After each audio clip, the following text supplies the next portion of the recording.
هتجيب لي ربع كيلو رز. ايه؟ ربع كيلو رز. ربع كيلو رز؟ ده ايه ده؟ ربع كيلو رز؟ اروح انا كل ده اجيب ربع كيلو رز؟ اروح للراجل اقول له ايه؟ ربع كيلو؟ ده انا اسرقهم ولا انيش اقول له هات ربع كيلو رز؟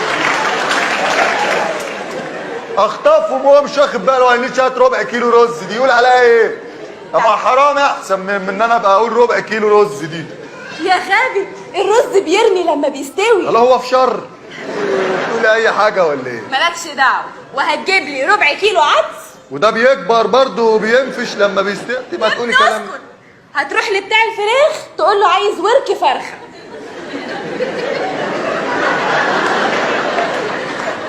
ورك فرخه؟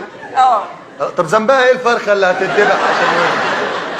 فرخه كانت ماشيه وسط الفراخ مبسوطه وكعك كعك وبتلعب ونذبحها عشان ورك؟ دي لو عرفت تموت من الحسره.